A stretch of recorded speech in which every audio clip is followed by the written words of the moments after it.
Hi guys, today I'm going to be working on a project I've been wanting to work on for quite some time. I recently acquired this electric skateboard and unfortunately the electronics are completely shot. So I thought this would be a good opportunity to learn how to redesign the electronics using the Arduino platform. For this project I'm going to use the Nano 33 BLE chips. I'm going to use Bluetooth Low Energy to communicate between two of them, so there's a Bluetooth controller that this skateboard uses with a trigger. So one of the Bluetooth BLE chips will be in this, and then the other one will be sitting on this board, and that will use it to control it. For driving the motor, I'm going to use these modules I got off of Amazon. These are high amperage Pulse Width Modulation driven modules. They work on the BTS 7960 microchip. This microchip is unfortunately limited to 27 volts supposedly, and my skateboard runs on three 12-volt batteries, so 36 volts. There's supposed to be over voltage protection in this, which will shut it off.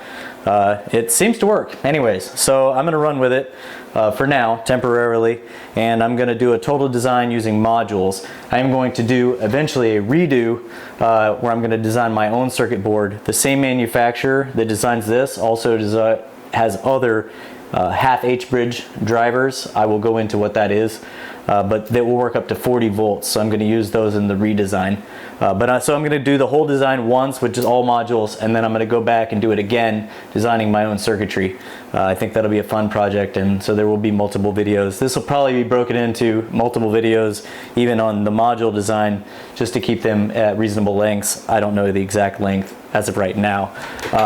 Like I said, we're going to use these little Arduino boards. These are pretty cool. They're actually pretty small. If you compare these to the Uno, you can see there's quite a bit of difference, quite a bit smaller, but actually way more powerful.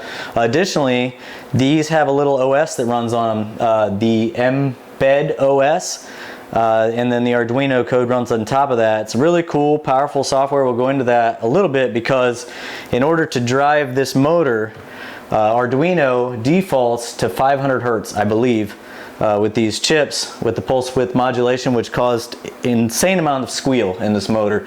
I had to end up upping it to 31 kilohertz, and that totally got rid of that, but in order to do that I had to actually use the Mbed code. So we'll go into that a little bit as well. All of these are going to end up sitting on top of this heat sink. So we'll be cutting this to the right size and drilling and tapping holes on it to mount these.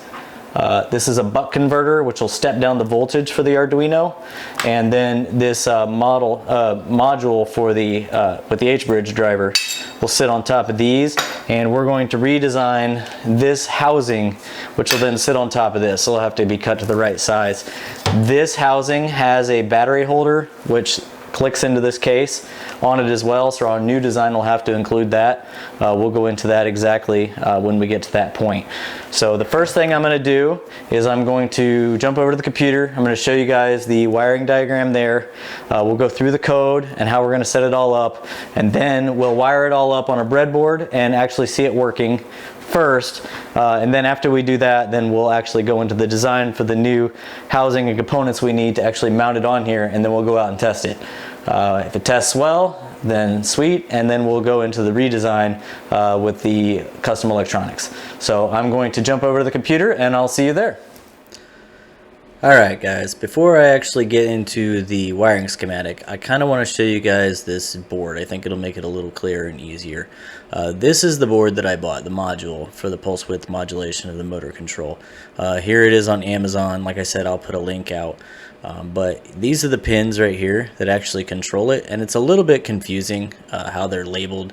You've got this VCC ground, which that's clear enough, and you've got left and right pulse width modulation, but the rest of them are a little bit confusing.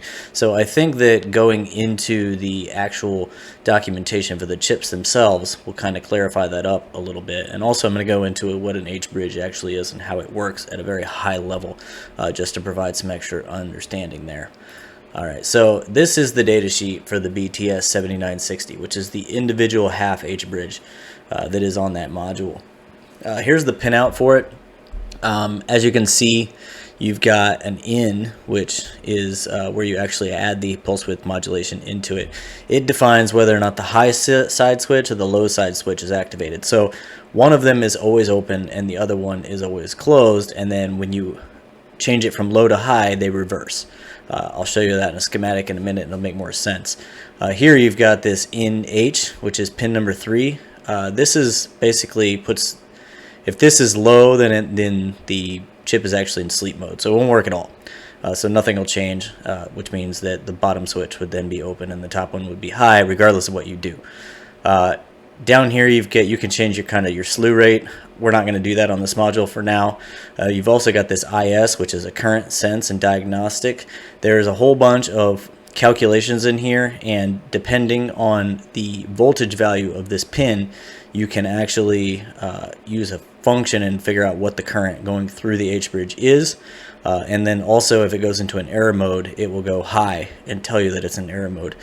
For this first design, we're not going to mess with that. When we redesign the board and new electronics, I'll probably incorporate that into the design because the new chip also has that functionality.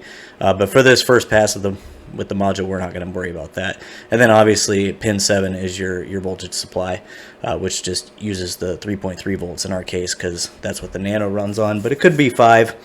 This chip will work with either one. If we go down to the bottom of this data sheet, they give you a sample diagram, and so this bottom switch here is normally open and this top one is normally closed. And then when you actually send a pulse in, they reverse. So this switch would then close and this one would then open. So what you have is, you've always got, when it's unpowered, an open loop here, which will actually, when it shuts off, will let current circulate through there. So because the motor is basically a giant inductor, and that's a protection method. So when you enable the chip by putting the INH high on both of them, and then you will send a pulse into one, or into IN, and what that will do is close this and open this. So then this is at 12 volts or 36 volts in our case, and this is at ground. So you'll allow current to flow through here, then through the motor, and then this is already open, so it'll flow through here into ground. Alright, so if you leave this one off and you pulse this one, then this one opens and this one closes, and then you get, actually, voltage will flow through here, reverse through the motor, and then through this one back down to ground. So that's how you can change the direction of the motor using pulse width modulation with these MOSFETs. These are MOSFET transistors that are in here ultimately. Alright, so with that little bit of information, we can go over here to this module and see that with this IS, that's that current sense functionality we were talking about. We're not going to use that at first, so we'll have to provide 12 volts to VCC, ground to ground, obviously. Before you can do anything, you've got to enable both of the half H bridges, and then you'll either pulse the left or pulse the right. Unfortunately, there's not a protection in this module, so you could send voltage to both of these. You don't want to do that, so we'll have to do that programmatically in code. On the redesign, I'll probably set it up to where you actually change the direction. Will either be one direction low and another direction high, using transistors for a safer design, but it is what it is with this module. So with that being said, we can come over here. I drew up the schematic here in Fritzing just to kind of give you guys an idea how this is going to be set up. So this is the electronics that'll be on the skateboard. I didn't feel like creating a 36 volt battery, so I'm just using this battery pack, but this is representative of 3 12 volt batteries in our case. This breadboard here, I'm just using it to power the rails. Alright, so this here would then be at 36 volts, so that will come over here to our module and go into here, 36 volts here, right here in ground, and then when this opens up, it'll power these wires here, which will power the motor. We're going to run that into a buck converter, and this will step down to 12 volts then, which can go into our Arduino to power that. From then, this is a 3.3 volt power supply that comes out of the linear regulator that's on the board, the Arduino board here, and so we're going to power the VCC and we're going to enable the board. So that's going to be 3 wires. Those will all be powered, and then the ground. And then from there, these will be our 2 motor control wires. We'll either pulse one or the other to turn the motor right or to turn the motor left. The Arduino Nanos don't have the pins labeled on the boards, so you do have to go to documentation to see what that looks like. So from this documentation here, you can see that we're wiring this up on pin 10 and pin 8. So you'll see that in our code. Alright, so on the initial breadboard for our controller, this is all we're going to do is we're going to set this up. We're going to put a pot on it. It's going to be wired onto analog 0 will be where we're going to read in. Then you'll have VCC on one side and ground on the other.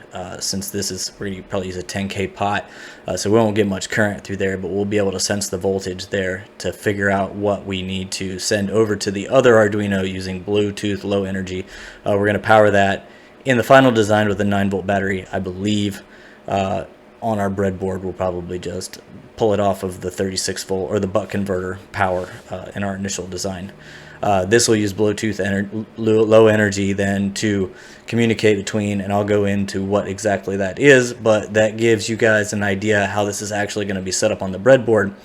From here, we'll go into what Bluetooth low energy is. And then we'll start going into the code. I'll probably show you guys the Mbed stuff first, and then we'll step through the code, and then we'll move over to the breadboard. Alright, as I mentioned before, the Arduino software actually runs on top of Mbed, which is an OS that runs on top of these chips, and specifically on this exact Arduino board. So if you go out to os.mbed.com, you can kind of see an overview of exactly what Mbed is. It's actually got its own studio, which is an IDE you could use to develop. We're not going to do that right here, but you can go through here and kind of look at this yourself if you would like to. If you go to the documentation for the Mbed OS, you can come down here and let's look at the API references. You can come down here and see this is all types of functionality that you could use inside of the Arduino IDE or whatever IDE you're using to develop. The Arduino code itself actually uses this code in its back end, but if it's not available, you can come in here and use this directly. Here's the thread that I talked about before, where you can use this to do multi-threading. We're not going to do that, but if you come down here to this Pulse Width Modulation out, we are going to use this functionality. We want to be able to set the frequency of the Pulse Width Modulation, and Arduino doesn't itself give us the ability to do that. So we're going to use this period, which period is just the inverse of frequency. We're going to use that to set the frequency of the pulse width modulation, and then we'll use pulse width modulation out to actually set the duty cycle for the pulse width modulation. So that's the two things we're going to use from this, and then the rest of it we'll use is just Arduino code. The other thing we're going to use is the Arduino BLE library. If you want to come out here and look at this, you can. But basically, and Arduino's got a couple different write-ups on what it is exactly. But so when you use Arduino code, you have a central device and you have a peripheral device. In general, your central device is going to be your more powerful device. It's going to be the device that controls the peripheral. So a central device example would be like a cell phone, and a peripheral device would be like a smartwatch. In our case, the controlling device will be our remote, and our controlled device will be our skateboard. That's the way we're going to set it up. The peripheral device in typical will create what is called a service, and then a service can have a whole bunch of different characteristics, and there's some different write-ups on this stuff if you guys want to read it. But basically, we'll create a service to control the skateboard, and then the characteristic will be like the speed of the skateboard, and either device can read and write to that characteristic. So we'll go through with the code a little bit and look at that. This library has a bunch of example projects in it, which I kind of use to get going, and if you want to see more than what I'm going to show you guys, that would be a great resource for you. Alright, so that kind of gives you a little overview of that. So from here, we're going to jump over to the code. I'll be right back. Alright, here we are in Visual Studio Code. I've decided to use Platform IO, which is a plugin for Visual Studio Code, in order to do my development.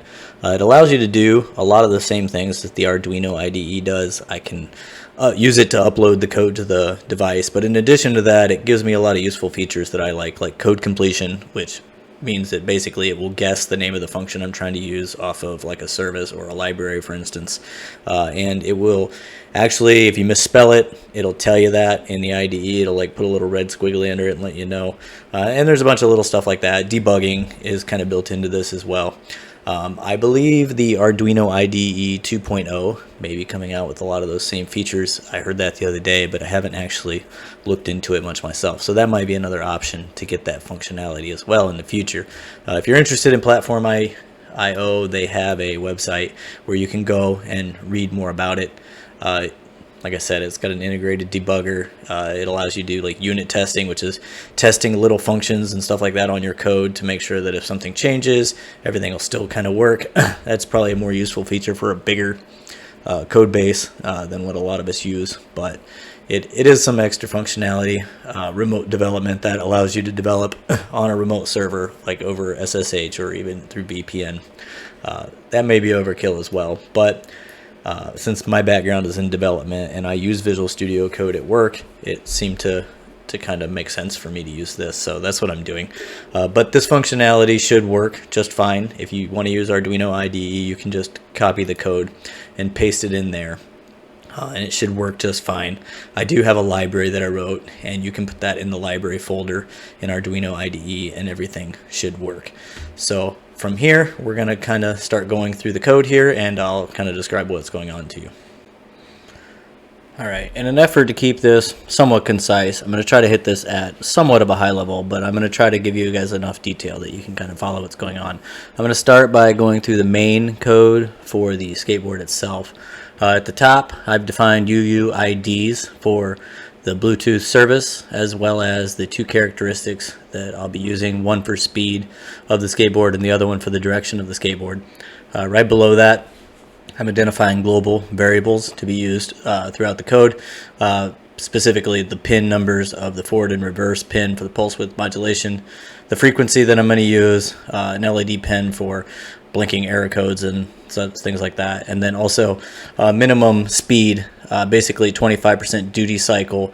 Anything below that, you get a stall event on the skateboard itself. The skateboard motor doesn't turn, so I've defined that, and I can use that in the library that I'm using.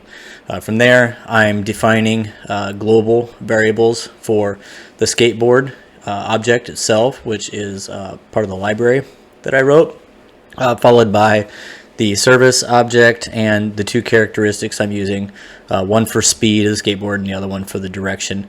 The direction characteristic is a Boolean, so if it's true, it's forward, and if it's not true or false, it's reverse.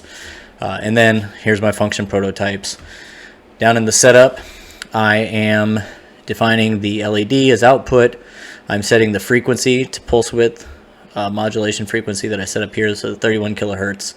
The minimum pulse width speed, these are functions on the skateboard, which is in the library. I'll show you guys those next. And I'm initializing the speed of the skateboard to 0. If for some reason it doesn't connect, I flash an error code on the LED. From there, I'm setting the characteristic, the service name to skateboard. I'm advertising it, and I'm adding the characteristics to the service. I am setting initial values for those and the characteristics of 0 for the speed and true, so forward direction for the direction characteristic. And then I'm going to go down here to the loop. So first thing I'm going to do, I'm advertising it. Once it's actually connected to the remote, then you enter this code. If for some reason it isn't connected, or once it becomes disconnected, I have a function that will stop the skateboard. I'm doing this to prevent a runaway condition. If for some reason the battery dies in the remote or it disconnects, I want the skateboard to stop. Ultimately, I don't want it to keep going. So I've got some serial points that I'm kind of dumping for debugging purposes, but really what I'm doing is that I'm going into this manage skateboard function. Once I go down into here, while it's connected, it does this loop. If a speed characteristic is written or the direction changes, then you enter into this code here. Specifically, if the desired speed is greater than 100, we're saying 100 because you can't have more than 100%. I don't think that would happen, but if you test it using something besides the remote, like you can use, there's Android apps or probably Apple apps that will let you write to these different characteristics. So if you set it to anything higher, I want to make sure that 100 is as fast as it goes.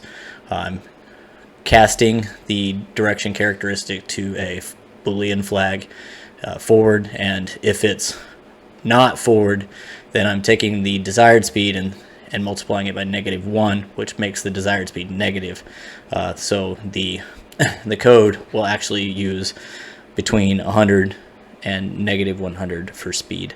But for some reason with Bluetooth, the BLE library, that didn't work very well, trying to go back and forth between positive and negative numbers, which is why I did it the way that I did. Once you get that speed, then you're calling the get speed on the skateboard, and if the current speed doesn't equal the desired speed, then you're setting the speed. And that's pretty much all it is. If you go down here to the stop skateboard function that I called earlier, that just sets the speed to 0, and so that gets checked and then set in a loop. Alright, so from there I'm going to show you guys the library. Alright, so libraries require a header file and then a C++ file. The header file basically just tells the utilizing file what to expect inside of the C++ file. A lot of times this is actually compiled code, and the only thing you have access to is the header file, but it tells you all the functionality of the, in this case, motor controller, and exactly what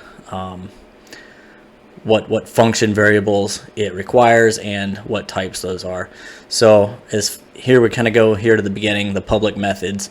I've got 3 different constructors defined, one for just a forward pin, one for a forward pin and a reverse pin, and then one that also has an enable pin where you can enable the module or disable the module, and so you can kind of do that in code.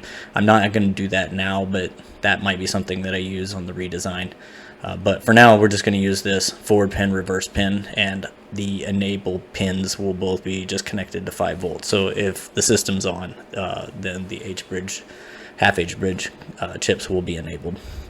I've defined functions to set the pulse width modulation speed, the minimum pulse width modulation speed, to actually set the speed, which is then a percentage, something to get the current speed of the skateboard. This ramp rate is basically, you don't want to go from 0 to 100% on the motor because the skateboard would just instantly take off. So I'm enabling that to ramp. So between 0 and 100 will ramp up so it doesn't throw you off the skateboard. Basically, here is a function to set the frequency for the pulse width modulation. And I've got 2 functions that will allow you to enable that ramp rate functionality and then also disable that functionality. So that kind of tells you all the functionality of the motor controller object. If you actually want to see how that's implemented, you would go into the C++ file. So these are the constructors here at the top. I'm not going to go into a lot of detail on those. You can kind of read through it. If you have questions, feel free to ask in the comments, and I'd be happy to provide more details. Here in the set speed, one of the biggest things I've done here is I've done this ramping functionality here, and then I'm writing the current speed. This here is a private function that's not available, so I'm ramping it, and then I'm calling this function here the private method to write the actual speed. And you can kind of read through here and see what I'm doing, but I'm figuring out the right speed and then doing some math on it. The actual functionality of the actual functionality of the Mbed software uses values between -1 and +1. So I'm actually converting these speeds that I'm feeding in, which are percent speeds into -1 and +1 equivalent values, and then I'm writing them in. This time last set, millisecond stuff, this is all part of the ramp stuff. You guys can read through that and figure out exactly what I'm doing if you want to. I'm not going to go into a ton of detail. This ramp rate allows you to kind of define how fast it ramps. You can kind of look at that if you'd like. Like I said, if you have questions, feel free to ask. But that's basically the code here. All right, so from here, we've kind of got to look at how this all kind of functions. Oh, the one thing I still need to do is show you guys the remote control code. So let me do that really quick. All right, here in the Skateboard remote code at the top here, I'm defining the UIDs. These have to match what's in the skateboard itself for connecting to it, and I've also defined the potentiometer pin that I'm connected to. For function prototypes, I've got a function to control the skateboard as well as one to get the characteristics. If I go down here into the setup file, I'm initializing the Bluetooth low energy hardware, and then I'm starting the functionality for scanning for the UUID for the Bluetooth service.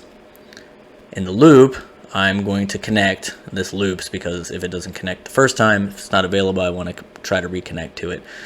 So I've defined a variable for that, and then I've defined two uninitialized variables, one for the speed characteristic and one for the forward characteristic. Assuming that the peripheral connected, I'm going to enter into this block of code. A little debugging going on here, just serial outs to help me figure out what's going on if for some reason something isn't working. If I come down here though, once I connect, then I'm going to attempt to get those characteristics by using this characteristics created function that I talked about earlier. So that's right here. Basically what it does is it looks for the characteristics, it tries to connect to them based on the UIDs for the speed and the direction. If they don't connect, it prints out a little debugging information, returns a false flag. Otherwise, it connects to them and it passes back by reference those characteristics and returns a true flag saying it connected. So this value would be set to true. These would be set with the actual characteristic values.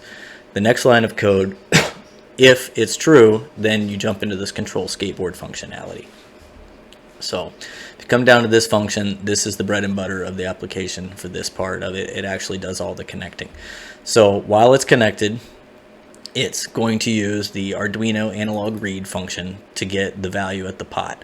That's going to be a value between 0 and 1023. This functionality here converts that to a percentage between 0 and 100 of how far on it is. This next line will basically break it up to where if it's in the middle position, it will return 0. If it's all the way one way, it'll return a positive 100%. And if it's all the way the other way, it'll return a negative 100%.